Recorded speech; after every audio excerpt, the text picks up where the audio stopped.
सादर प्रणाम। मैं हूं हिमांशु द्विवेदी और स्वागत है आपकी हमारी खास पेशकश चर्चा में। चर्चा के तहत आज हम उस विषय पर संवाद करेंगे जो पूरी दुनिया के बीच में ही चिंता का सबब बना हुआ है।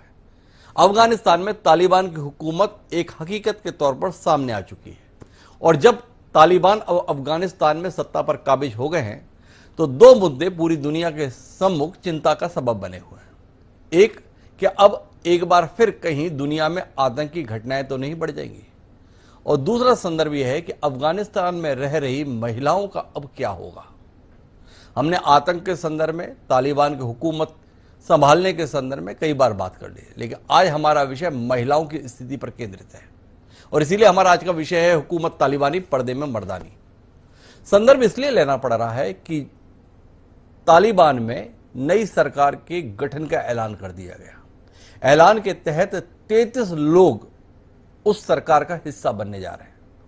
उन 33 लोगों में तमाम नामचीन लोग हैं जो आतंकी लिस्ट में दुनिया में जगह बनाए हुए थे। उसको लेकर जो चिंताएं हैं, जो परेशानी है, जो आशंकाएं हैं, वो अपनी जगह, पर उससे भी ज्यादा महत्वपूर्ण बिंदु यह है कि इस 33 लोगों की सूची में किसी महिला को कोई जगह नहीं मिली। और जब महिलाओं की अनुपस्थिति के संदर्भ में सवाल किया गया तो तालिबान के प्रवक्ता सैयद जकीरुल्लाह हाशमी ने कहा कि एक महिला मंत्री नहीं बन सकती है। यह ऐसा ही है जैसे उसके गर्दन में कोई चीज रख देना जिसे वो नहीं उठा सकती। महिलाओं के लिए कैबिनेट में होना जरूरी नहीं है, उन्हें बच्चे पैदा करना चाहिए। कुल मिलाकर इस सोच ने पूरी दुनिया के संदर्भ में यह आशंका पैदा कर दी कि वापस कहीं आदिम युग की ओर अफगानिस्तान तो नहीं चला जाएगा। क्या महिलाएं उस आदिम युग की ओर तो अग्रसर नहीं हो जाएंगी जिसमें महिलाओं के संदर्भ में किसी प्रकार के कोई अधिकार की कल्पना भी नहीं की जा सकती है। भारत में कई लोग तालिबान हुकूमत के आगमन पर जो स्वागत कर रहे थे और उनसे जब तालिबान के इस प्रकार के आचरण के संदर्भ में बात की जाती थी तो उन लोगों की दलील थी कि तालिबान जो अफगानिस्तान में करते हैं उससे कहीं ज्यादा क्रूरता तो भारत में है। क्या यह बात सही है? तीसरी महत्वपूर्ण बात यह है कि दुनिया के तमाम देश जो महिलाओं के हक और हुकूक के संदर्भ में चिंताएं व्यक्त कर रहे हैं, क्या उन देशों में महिलाओं को वो सम्मान और स्थान हासिल है जिसके आधार पर तालिबान के द्वारा उठाए गए कदमों के संदर्भ में सवाल की जाए।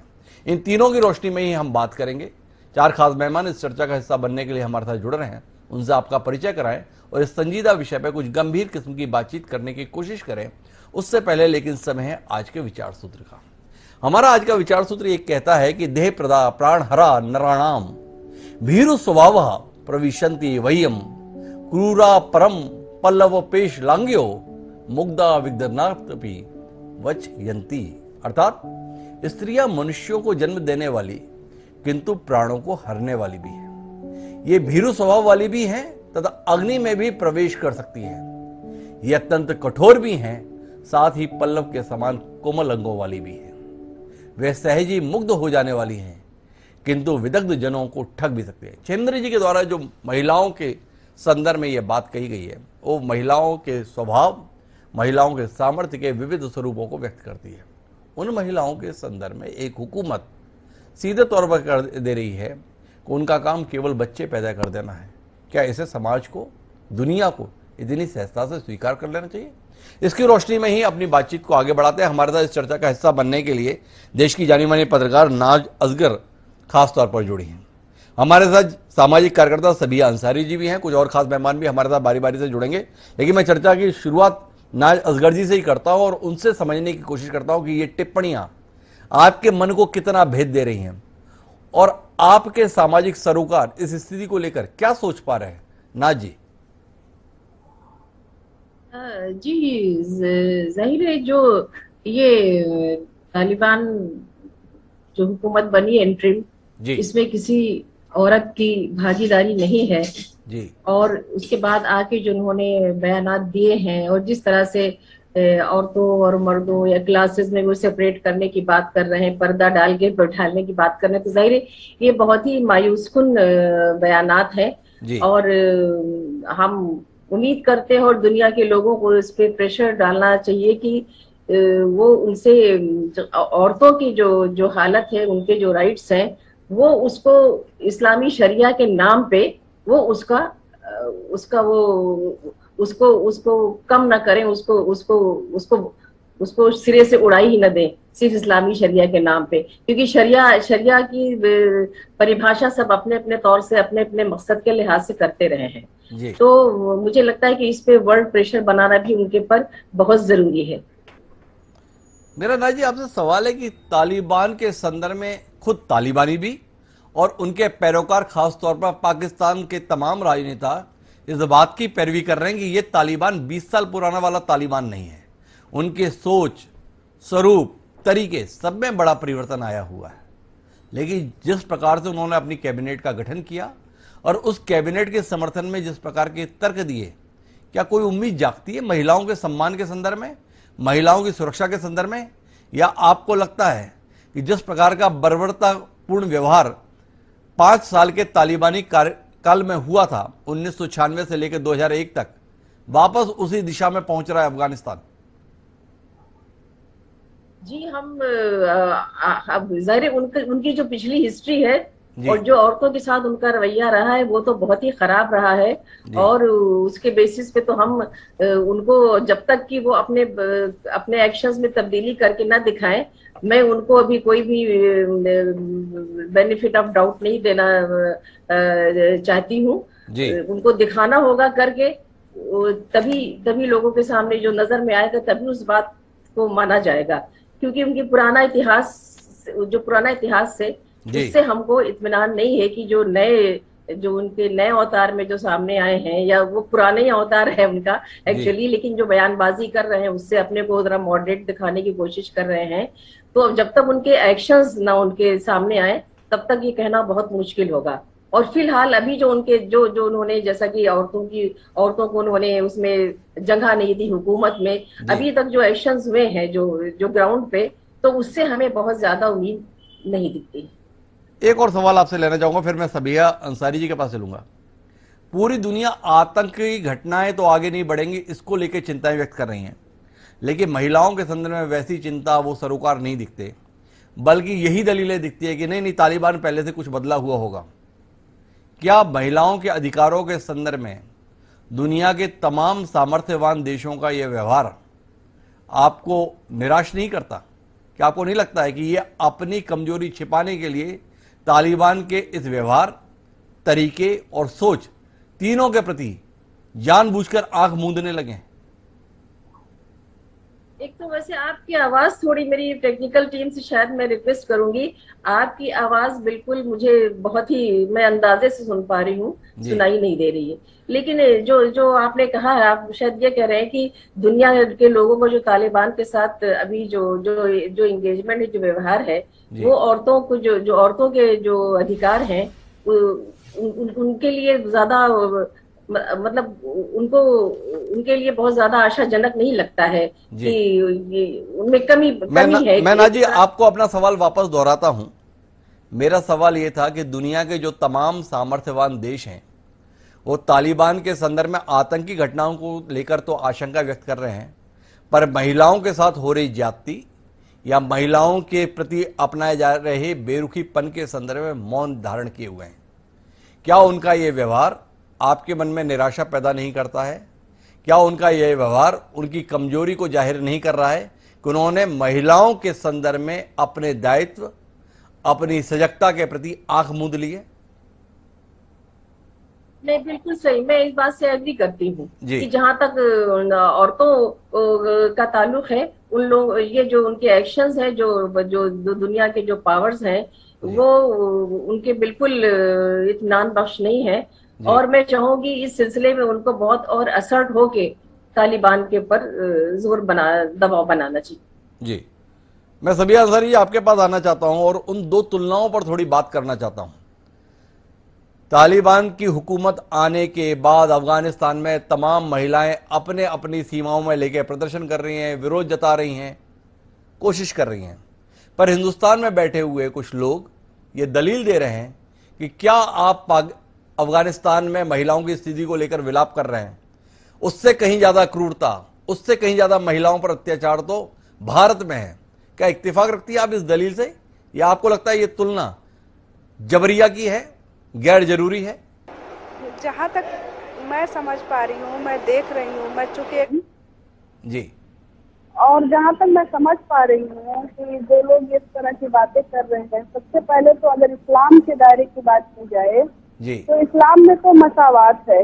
अगर अगर मुसलमानों की बात की जाए तो अगर पूरी औरतों की बात की जाए, कौम की बात की जाती है, तो जब हमारे पैगंबर हजरत मोहम्मद मुस्तफा सल्लल्लाहु अलैहि वसल्लम के बाद ही अगर हमारे लोगों को जो महिलाओं की सुरक्षा के बारे में या उनके हुकूक अधिकार के बारे में जो इज्जत मिली, जो रुतबा मिला, वो तो उसके बाद ही मिला। अगर जो लोग इस तरह की बात कर रहे हैं कि इस्लाम में तो बिल्कुल मसावात है, और जहाँ तक मैं समझ रही हूँ कि क्योंकि मैं बहुत ज्यादा तालिबान, अफगानिस्तान, पाकिस्तान में नहीं जाना चाहती हूँ, दूसरे मुल्क की बात अभी मैं नहीं करना चाहूंगी, क्योंकि कहीं ना कहीं मैं अपने मुल्क में भी, मेरे यहाँ भी, हम अपने मुल्क में जहाँ तक देख पा रहे हैं जिस तरह से महिलाओं के साथ आए दिन कोई ना कोई घटनाएं हो रही हैं, ऐसी घटनाएं जिसके बारे में हम बयान करना भी शर्मनाक समझते हैं। जिस तरह से हत्याएं हो रही हैं, बलात्कार जैसे घिनौने अपराध हो रहे हैं, छोटे छोटे मासूम बच्चों के साथ हो रहे हैं, तो कहीं ना कहीं ये सवाल पैदा कर सकता है, जहाँ तक मैं समझ पा रही हूँ। अब क्योंकि मैं बात नहीं करना चाहूंगी ज्यादा बाहर से ही, क्योंकि हमारे यहाँ तो जो हमारे बुजुर्गों का कहना है कि पहले अपने घर में चिराग जलाओ फिर दूसरों की बात करेंगे। हमारे यहाँ तो मैं बुनकर कम्युनिटी से आती हूँ, बुनकर समाज की बेटी हूँ, जिस हिसाब से आज बुनकर भुखमरी का शिकार है, महिलाएं परेशान है, तो हम तो अभी अपने ही में उलझे, हम दूसरों के बारे में क्या बताएं। जी, तो सबिया जी, आपका मानना है कि आप पाकिस्तान, अफगानिस्तान इसके संदर्भ में क्या चिंता करें, भारत में रहते हुए अपनी हालत को लेकर ही आपका असंतोष है? क्या आपको लगता है कि भारत का परिवेश ऐसा नहीं है जिसमें महिलाओं के अधिकार और सम्मान सुरक्षित हैं? क्या आप इस बात से इत्तेफाक रखती हैं? बिल्कुल, हमें अपने संविधान पे नाज है, हमें अपने संविधान पे घमंड है कि उसने सबके लिए इस देश में बराबरी के हुकूक दिए हैं। लेकिन जो राजनीतिक पार्टियां हैं, अगर वो अमल में लाए पूरी तरह से, तो हमें कोई शिकायत नहीं है। हमको अपने संविधान पे नाज है, घमंड है। जी सबिया जी, बिल्कुल, हमें तो अपने संविधान पर घमंड है जी, और यही हमारे देश की नींव है, आधार है, मजबूत कड़ी है, हमें तो बिल्कुल उस पर घमंड है जी। तो सबिया जी को अपने देश के संविधान पर घमंड है, लेकिन राजनीतिक दलों के तौर तरीकों को लेकर।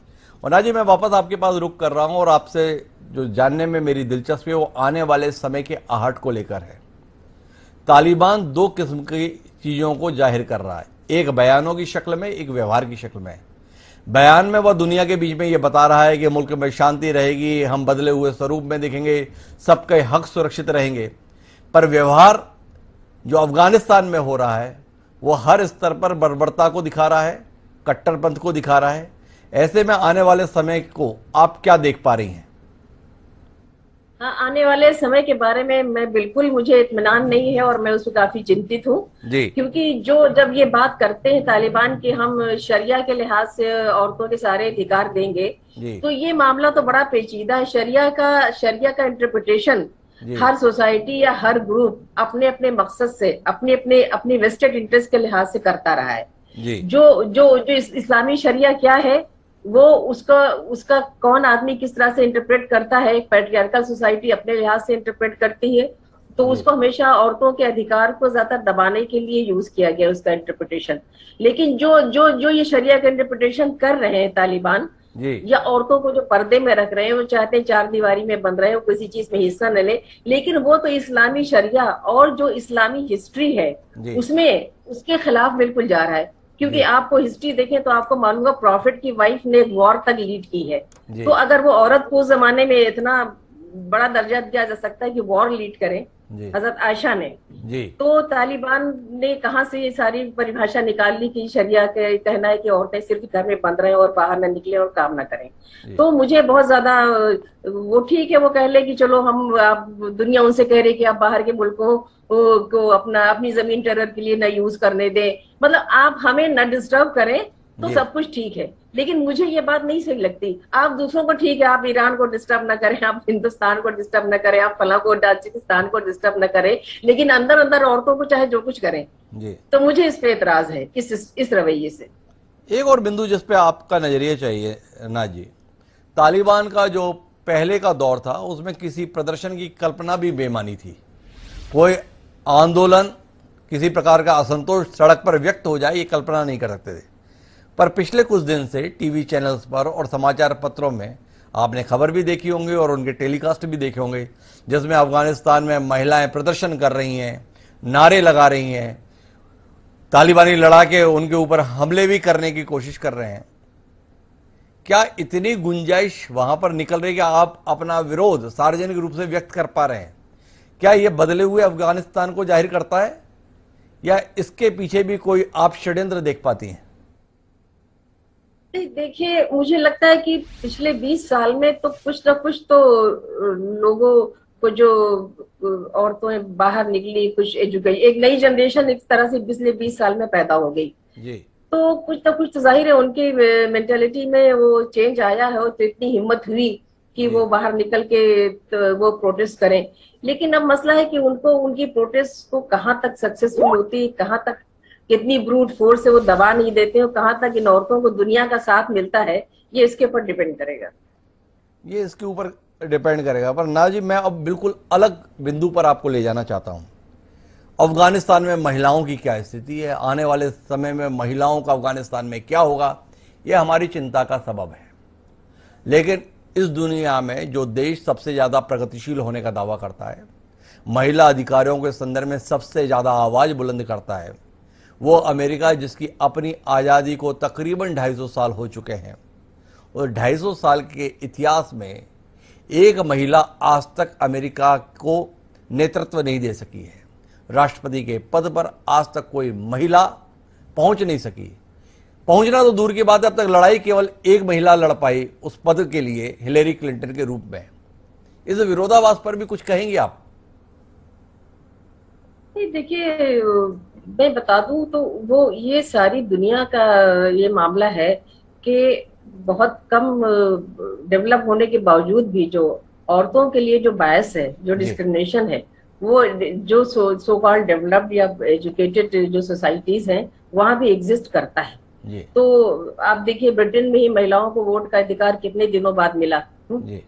तो ये लड़ाई तो महिलाओं की मुसलसल जारी है। यही नहीं कि सिर्फ अफगानिस्तान में, और बल्कि सारी दुनिया में महिलाओं को अपने अधिकार के लिए अभी भी बहुत कुछ करना है, और इन सोसाइटीज को भी बहुत कुछ उनके अधिकार के बारे में सोचना है जी।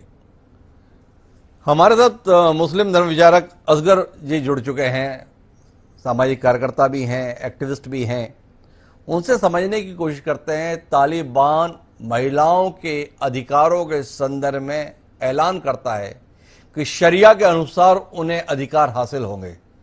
थोड़ा सा हमारे को बताएंगे असगर अली खान साहब, इस शरिया के अंतर्गत महिलाओं के अधिकार क्या हैं? हमारे साथ सम्मानीय नाज असगर जी हैं, वो कौन से अधिकारों से परे जाके आज तक अपने जीवन में व्यवहार करती रही हैं। हमारे साथ सबिया अंसारी जी भी जुड़ी हुई हैं, क्या वो शरिया के प्रावधानों के विपरीत आचरण करते हुए अपना जीवन गुजर बसर कर रही हैं? ये तालिबानी जिस शरिया की बात कर रहे हैं, क्या है ऐसा शरिया में जिसके चलते, जिसके जिक्र मात्र से रूह में सिरन पैदा हो जाती है? हिमांशु भाई जी, आपका सवाल बहुत नजदीक से और इस्लाम की रोशनी में एक बात आपने रखी है जी, जिसका जवाब देना है। मैं देखिए एक चीज ये अर्ज करूं कि पूरी दुनिया में बहुत सारे मुल्क और भी हैं जी, जो आज शरिया के कानून मानते हैं जी, और वो अपने आप में बहुत सुखी हैं, बहुत खुश हैं, बहुत खुशहाल हैं, और बज़ाहिर बहुत दौलतमंद भी हैं जी। अगर अरब कंट्री को आप ले लें तो शायद अरब कंट्री का कोई एक भी खित्ता, एक खित्ता आप ये नहीं बता सकते कि साहब इसमें आज की तारीख में कोई बदहाली है जी। वहाँ हर खित्ते में शरिया का कानून माना जाता है जी। औरतों को जो अहमियत दी है इस्लाम ने, उसको पूरा मद्देनजर रखते हुए उन्हें इस्तेमाल किया जाता है जी। हिमांशु भाई, कहीं पे भी शरिया में, इस्लाम में औरतों की कोई मजम्मत नहीं है, कोई नाराजगी नहीं है, कोई बेहुरमती नहीं है जी। उनकी बाकायदा इज्जत है। और यहाँ तक के जो इस्लाम को लेकर आए, शरिया का कानून लेकर आए, मैं रसूल पाक सल्लल्लाहु अलैहि वसल्लम की बात कर रहा हूँ कि उन्होंने इस कदर औरतों की इज्जत किया करते थे कि उनकी अपनी बेटी फातिमा जिस वक्त आया करती थी तो उनके एहतराम में खड़े हो जाते थे। उनके वालिद थे, उनके एहतराम में खड़े हो जाते। ये तो रहा सवाल एहतराम का।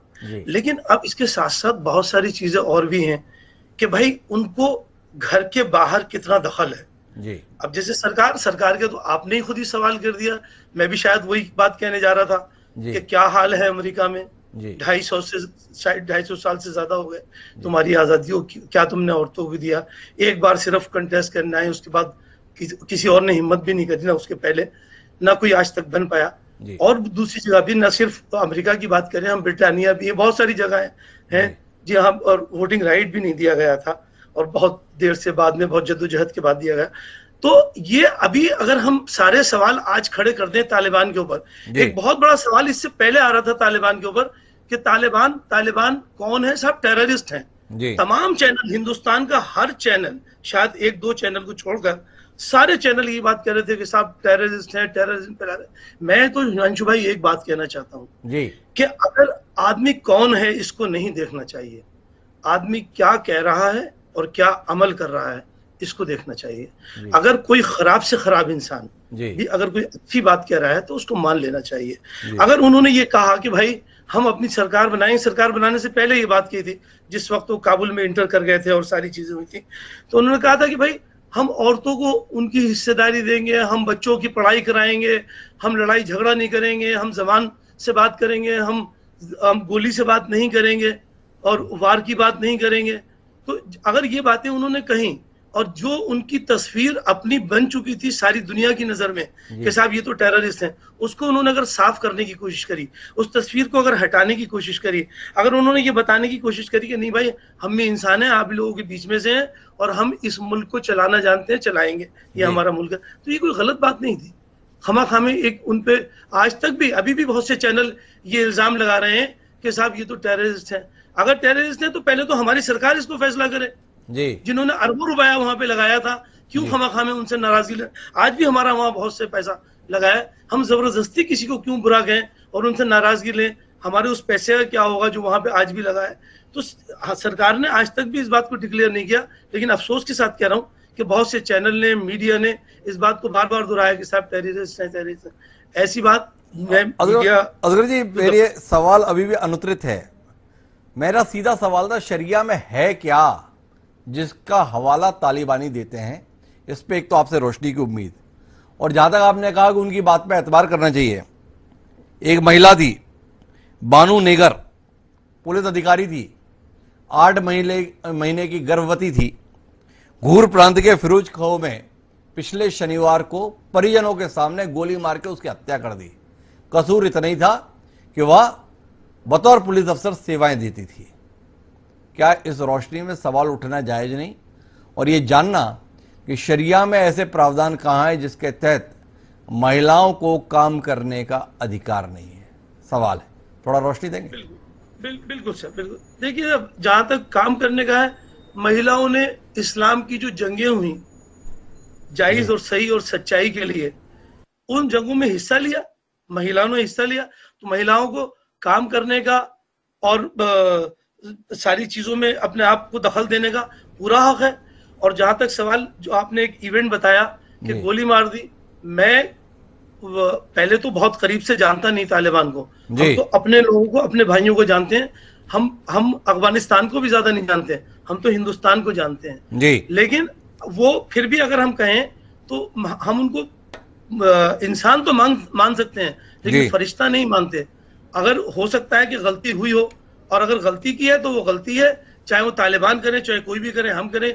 हालांकि ऐसे वाकयात सब जगह, हम क्या अफसोस के साथ ये कहेंगे, हमारे अपने मुल्क में भी इससे ज्यादा ज़ेबनाक वारदात और हादसा होते रहते हैं। तो चलिए, अगर उन्होंने ऐसा किया तो बिल्कुल गलत किया। हमारे साथ में इस पर रोशनी देने के लिए मुस्लिम धर्मगुरु मोहम्मद फखरुद्दीन अशरफ साहब जुड़ चुके हैं। अशरफ साहब, आपका स्वागत है और आपके साथ अपनी उन चिंताओं को हम साझा करना चाहते हैं जो अफगानिस्तान में महिलाओं की स्थिति को लेकर पूरी दुनिया वाबस्ता हो रही है।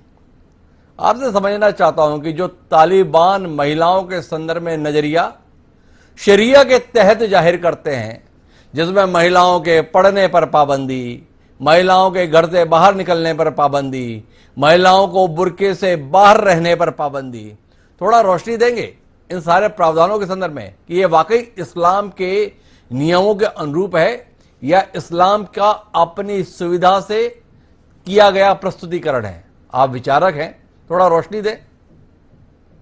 जी डॉक्टर साहब, पहले तो मैं आपको आदाब पेश करता हूं जी। पहले भी हमारी हमेशा बातचीत होती रहती है डॉक्टर साहब देवी जी। और अभी हमारे असगर अली साहब बता रहे थे, बड़ी अच्छी बात बता रहे थे जी। मैं कह रहा हूँ ये तालिबान का फरमान तो हो सकता है जी। इस्लाम का फरमान की तालीम से दूर रहे जी। मैं जहां तक इस्लाम के बारे में जानता हूँ जी। मैं मदरसे में ऑलरेडी पढ़ाता भी हूँ, एक मस्जिद का खतीब भी हूँ जी। तो इसको तालिबान का ही फरमान माने, आप इस्लाम का फरमान ना माने जी। कि तालीम से दूर रखा जाए जी। और उनको ऐसी चीजों की पाबंदी लगा दी जाए जिसको इस्लाम ने नहीं लगाई है। जी। जिस तरीके से उन्होंने तालिबान जैसे पढ़ाई के बारे में उन्होंने कहा है जी।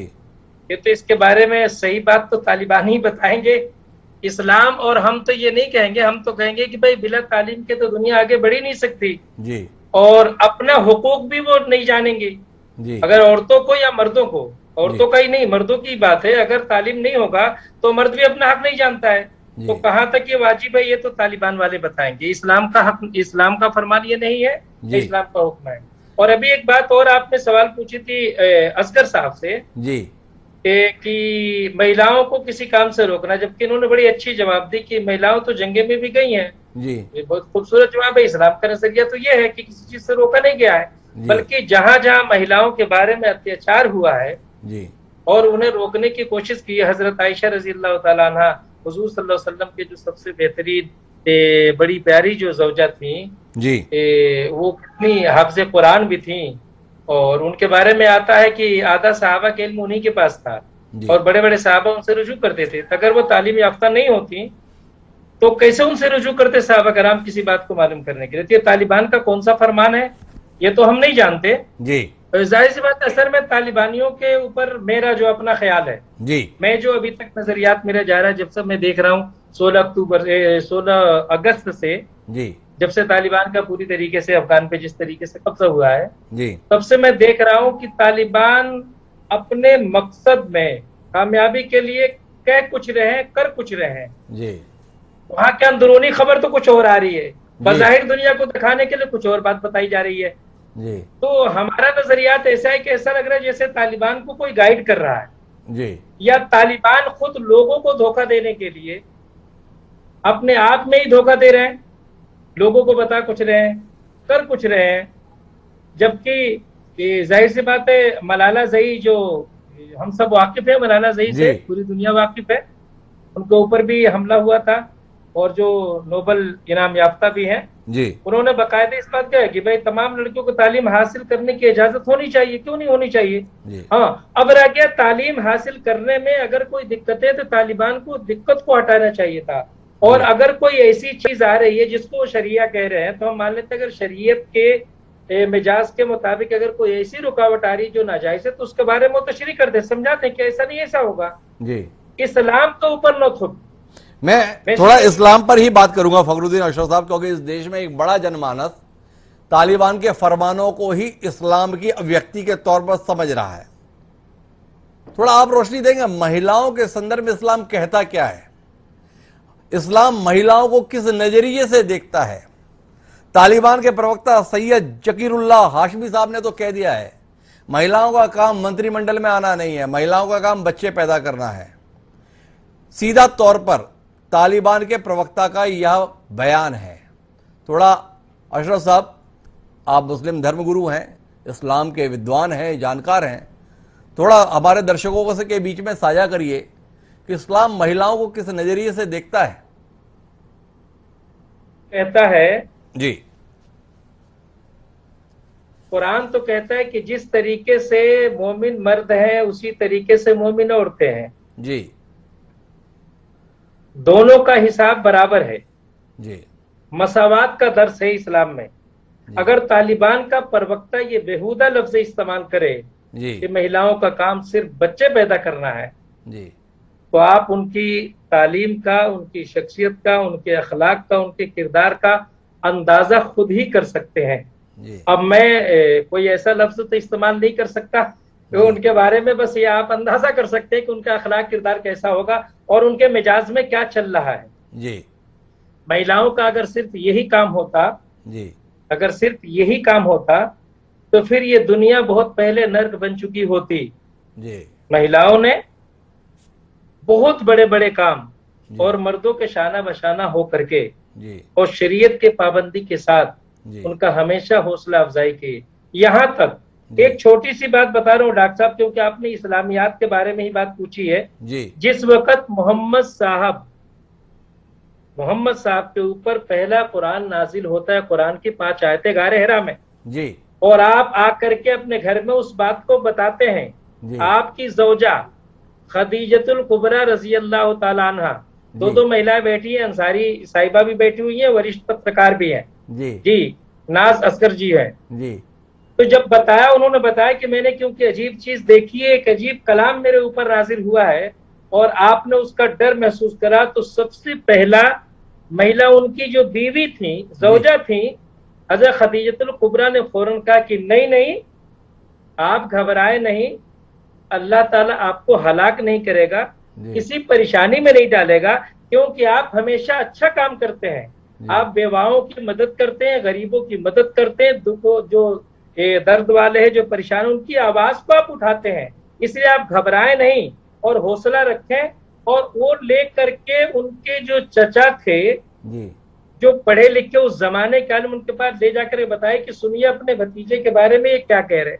ये एक महिला थी, एक औरत थी, किसी आदमी ने नहीं ये काम किया था जी। अगर महिलाओं का काम सिर्फ बच्चा पैदा करना है, उन्होंने, जिसने मोहम्मद अरबी सल्लल्लाहु अलैहि वसल्लम को इतना बड़ा हौसला दिया कि आपको सुकून हो गया, बुखार खत्म हो गया, तबीयत में अफाका हुआ और आप जो है उनकी बातों से इतना तसल्ली महसूस करते हैं कि बिल्कुल लगा कि तबीयत ठीक हो चुकी है।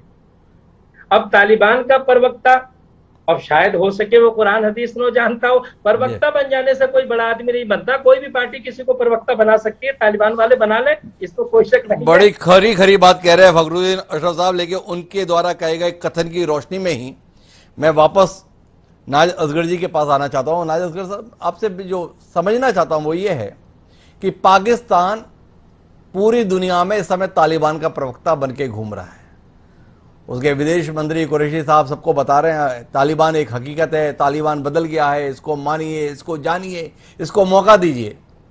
जिस पाकिस्तान में स्वयं बेनजीर भुट्टो हुकूमत को संचालित की महिला होकर, वो पाकिस्तान महिलाओं के संदर्भ में इतने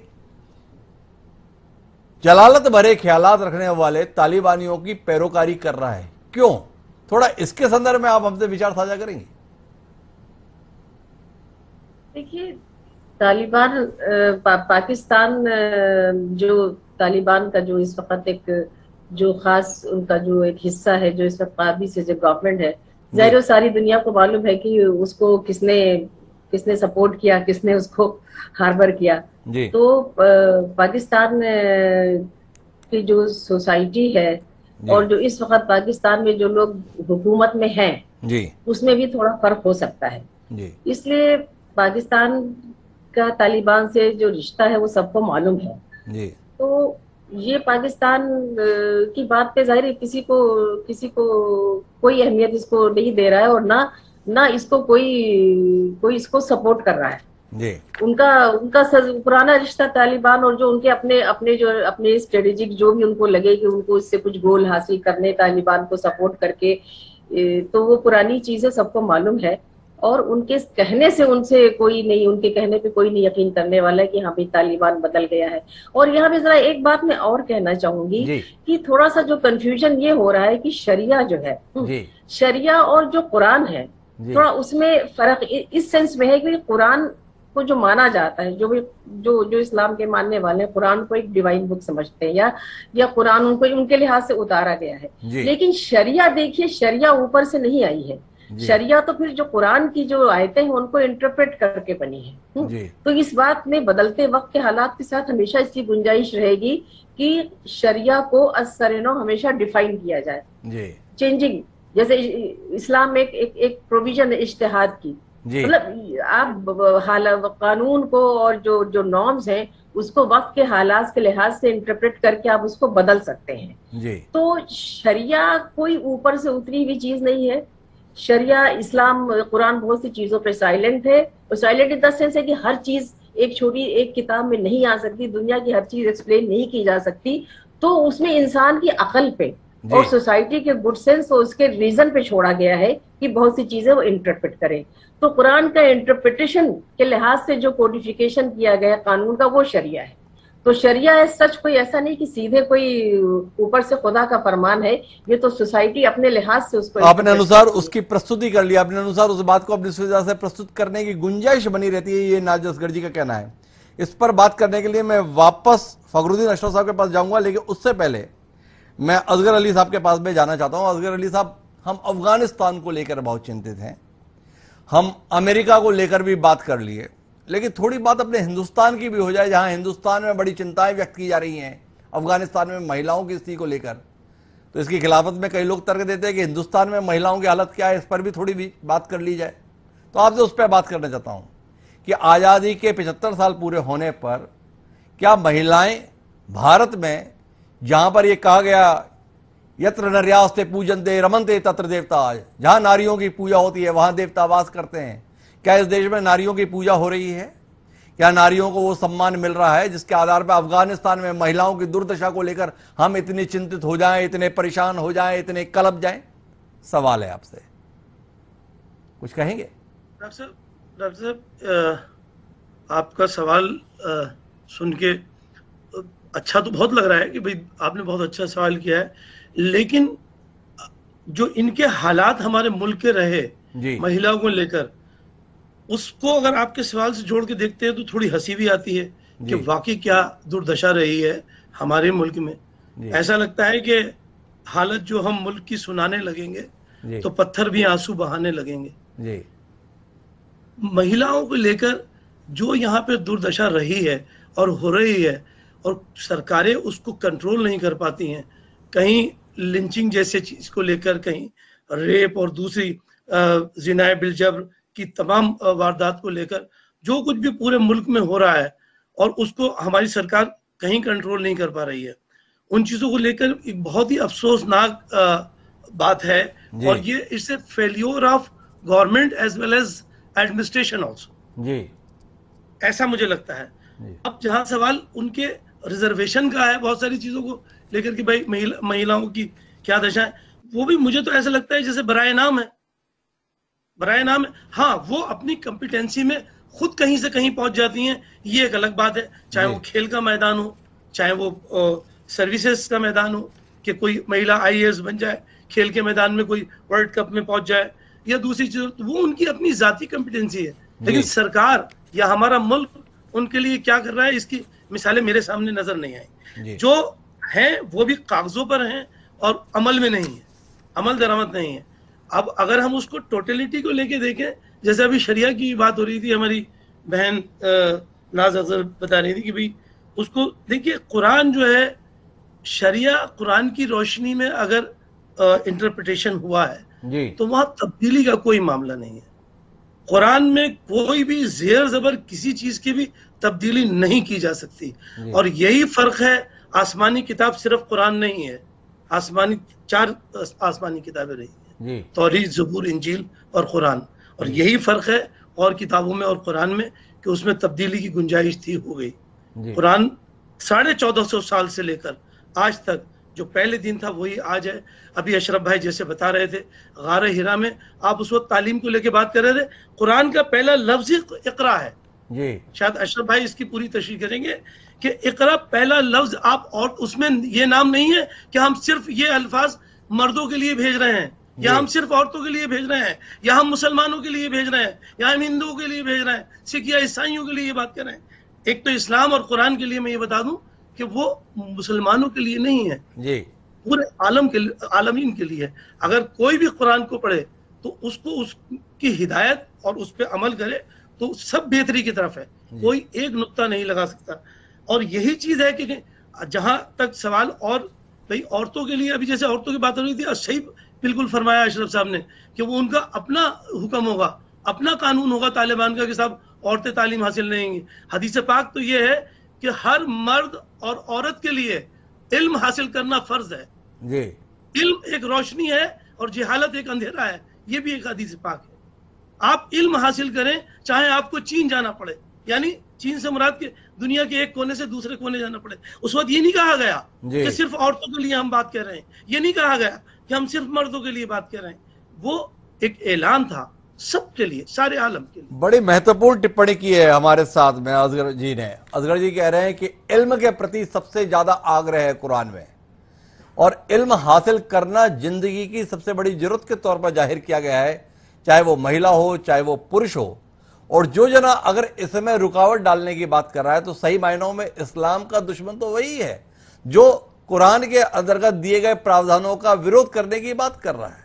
अपनी रोशनी में असगर भाई ने बड़ी खूबसूरती के साथ बात को व्यक्त किया है, लेकिन मेरे साथ में सबिया अंसारी जी हैं, उनका कहना है कि मुझसे अफगानिस्तान की बात मत करिए, मुझसे पाकिस्तान की बात मत करिए, हिंदुस्तान की बात करिए। नाजी कुछ हस्तक्षेप करना चाह रही है? नाजी की बात सुन लेता हूं, फिर सबिया जी के पास चलता हूं। जी नाजी, आप कुछ कहना चाह रही हैं?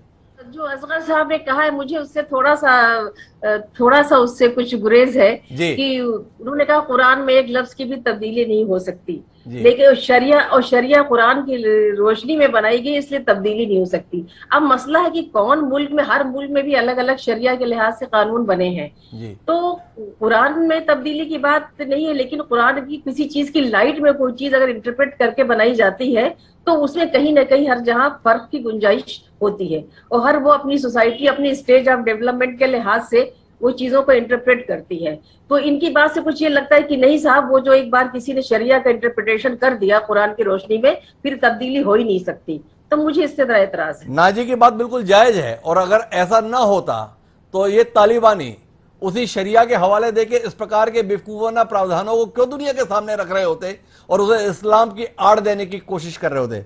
लेकिन मैं उस पर रोशनी के लिए आऊंगा आगे फखरुद्दीन अशरफ साहब के पास में, लेकिन मैं सबिया जी से समझना चाहता हूं हिंदुस्तान में महिलाओं की स्थिति को लेकर वह थोड़ी नाराज हैं, असंतुष्ट हैं, पर इसके लिए वो जिम्मेदार किसको मानती है?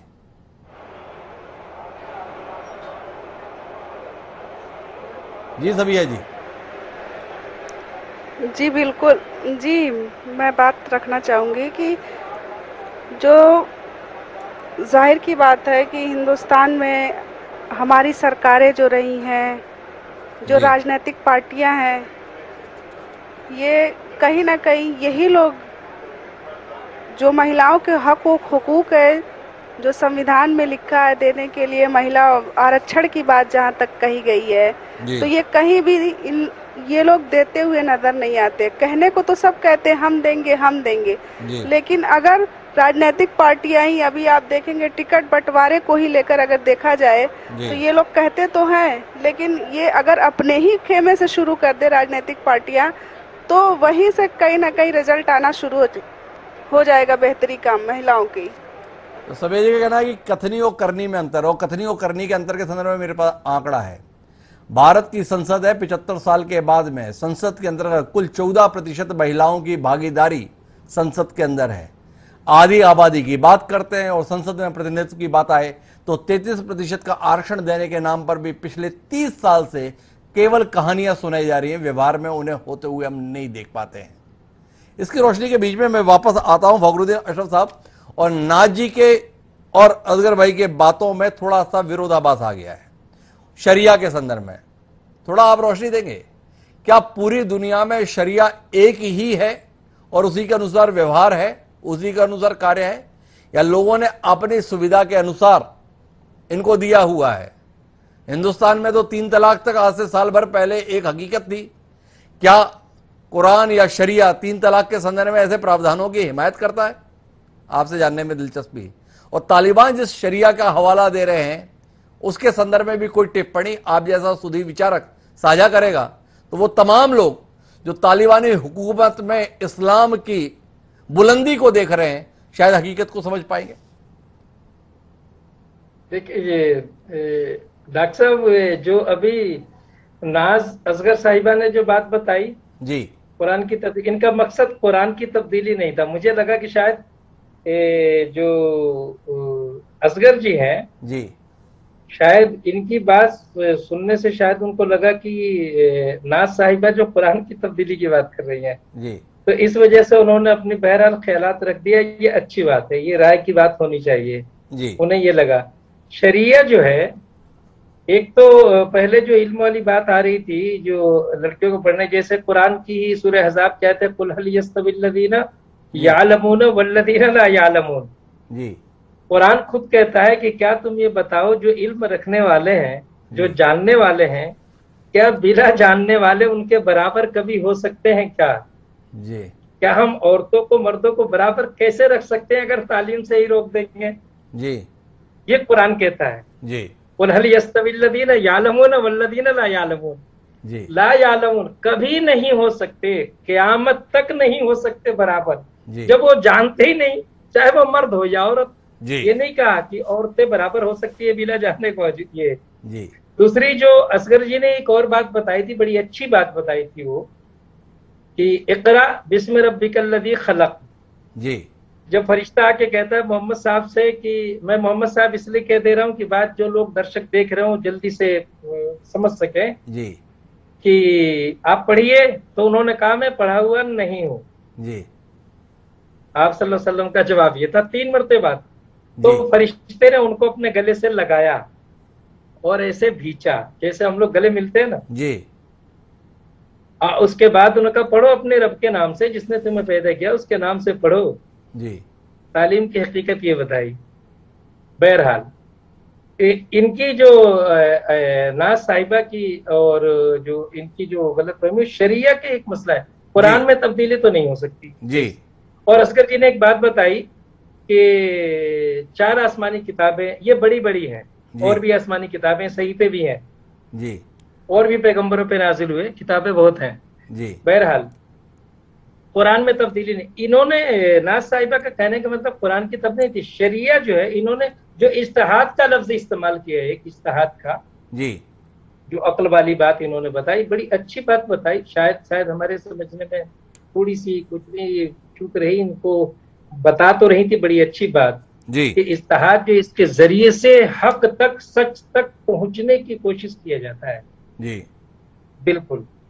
और हदीस में असगर साहब ने बताया कि तलबुल इल्म फरीजा, इल्म का सीखना फर्ज आयन है, बिल्कुल फर्ज आयन, एकदम जरूरी जी। उसको अगर कोई कजा कर दे, नो सीखे, तो उसका कजा नहीं है जी, उसको बस जाहिल कह लीजिए, वो सारी चीजें उसमें आगे बस ये ठीक है। अब रह गया शरिया कुरान की शरीयत अपने हिसाब से। आपने बड़ी अच्छे सवाल करी, क्या उन्होंने अपने मन मुताबिक कर लिया है? यकीनी बात यही है जी। इससे पहले भी कितने आतंकवादी ग्रुप हैं जो कुरान की आयतों को पढ़ के लोगों को मिसगाइड करते हैं जी। और बड़ी अफसोस के साथ मुझे ये कहना पड़ रहा है कि बहुत सी हुकूमतें कहती है देखो इस्लाम कुरान ये कह रहा, यानी जो आतंकवादी उसकी तशरीह करते हैं उसको वो मान लेते हैं जी। जो सही तशरीह है, जैसे जो लोग इसके जानकार हैं उनसे बात नहीं करते, डिस्कस किए बगैर फैसला हो जाता है। ये अफसोस की बात है किसी भी हुकूमत के लिए जी। हुकूमत की तो एक जिम्मेदारी है कि उसकी तहकीक करती क्या ये सही है क्या। अच्छा, तलाक के मसले में डिबेट मेरा हो चुका है जी, और चैनलों पे हो चुका है। मैं बड़ी साफ लफ्जों में कोई बात कहता हूँ जी, और अल्हम्दुलिल्लाह आपके डिबेट डॉक्टर साहब आपके साथ होता है तो हम में काउ नहीं होता। न नाज साहिबा हमारे बीच में बोल रही है, ना असगर जी बोल रहे हैं, ना ये सबिया जी बोल रहे, कोई नहीं। जब ये बोल रहे हम भी चुप हैं। ये बड़ी ये डिबेट है। मैं तो अपील करता हूँ कि लोग सुने, उनको न सुने वो मौलवी जो जा करके थोड़ी देर में आज जो मकसद है वो पूरा हो जाता उनका। बहरहाल जो ये मैं बात कह रहा था कि शरिया अपने तय से अपने मुताबिक तजवीज कर ली जाती है। तलाक के मसले पे थी, जब मैं खुद न्यूज सुनता था तो मैं परेशान था, यार ऐसा है क्या जी। यहाँ तक कि जब मुझसे बात हुई, यहाँ तक मैं बता दूं, इंडिया न्यूज के जो एंकर थे उन्होंने जब मुझसे अलग में बात करी तो उन्होंने कहा आपने तो अशरफ साहब मुझे कंफ्यूजन में डाल दिया। मैंने कहा मैंने नहीं डाला है, आपने जिससे बात करी है हाँ नाम है जवाब मांगा है, और इसको मैं डिबेट में नहीं बता सकता। आप हमारे मदरसे में आए, तशरीफ रखें, चाय पानी करेंगे, तसल्ली से सवाल पूछे फिर जवाब सुने जी। जिस तरीके से शरिया का मसला है ये अपने मन मुताबिक भी गढ़ा जाता है और लोग कुरान की आयतें पढ़ पढ़ के गढ़ लेते हैं और वही मफहूम बयान करते हैं। हो सके तालिबान वो कितना कुरान हदीस जानते हैं मुझे नहीं पता जी, क्योंकि मैंने अफगान जाना हुआ ना तालिबानियों से कोई रब्त रहा है जी। वही समझा। तो जो वो बयान उनका जब मैं सुनता हूँ, मैं भी न्यूज वगैरह देख रहा हूँ, न्यूज तक ही जरिया है मैं उन तक पहुंचने का, और कोई जरिया तो है नहीं जी। तो मैं सुन सुन के कहता हूँ कि क्या कुरान की तशरीह ऐसी भी हो सकती है? क्या ये आयतें छोड़ दी जाए, कुल हल यस्तविल्लज़ीना यअलमून वल्लज़ीना ला यअलमून, यानी क्या ये औरतों के लिए है मर्दों के लिए? असगर जी ने भी बात बताई, इक़रा पढ़ने का लफ्ज़ मर्दों के लिए है या औरतों के लिए? मैंने अभी एक हदीस पढ़ी तलबुल इल्म फरीज़ा, कि क्या ये इल्म दीन का सीखना, इल्म सीखना फर्ज है, क्या मर्दों के लिए औरतों के लिए? नहीं, दोनों के लिए है बिल्कुल। अब वो किस जरिए से, किस तशरीह के, किस शरिया के जरिए मना करते हैं ये वही बता सकते हैं।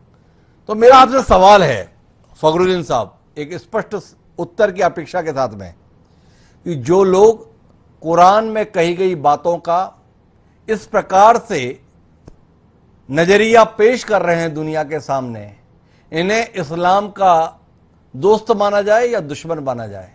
इन्हें इस्लाम का सेवक माना जाए या इस्लाम के खिलाफ माना जाए? कुल मिलाकर कुरान जो कह रही है और शरिया के नाम पर ये जो सार्वजनिक कर रहे हैं, जो नियम कायदे कानून बता रहे हैं, क्या कहता है आप जैसा विचारवान व्यक्तित्व? नहीं, ये लोग सिर्फ इस्लाम के मतलब गलत तशरीह ही नहीं बल्कि इस्लाम के नजरिए को मस्ख कर रहे हैं, कुचल रहे हैं बिल्कुल जी, और लोगों को गलत चीजों पे आमादा कर रहे हैं। क्योंकि देखिए कम अकल हर जगह लोग हैं जी, कुरान हर कोई नहीं जान पाता, तालीम सबके पास नहीं है, तो उनकी बात सुन के बहुत लोग यकीन कर सकते हैं कि ये बात है। क्योंकि बहुत लोग हमसे भी कहते पूछते हैं कि भाई उन्होंने ये कहा, मैंने कहा यार मैं तो तालिबान को सुनता ही नहीं हूँ। आज की बात है, जिस वक्त जैसे बात हुई तो ये तो मैं खुद, मैंने कहा भाई क्या कहूंगा, मैंने कहा क्या कहूँ, उसमें कुछ कहने के लिए बचा ही नहीं हमारे लिए। ये लोग इस्लाम के खिलाफ तो है ही हैं, प्लस खाली तालिबानी नहीं, जो लोग भी कुरान की गलत तशरीह कर रहे हैं जी, इस्लाम के खिलाफ, इंसानियत के खिलाफ, इंसानियत को मिसगाइड कर रहे हैं ये लोग। बड़ी महत्वपूर्ण और खरी टिप्पणी की है फखरुद्दीन अशरफ साहब ने।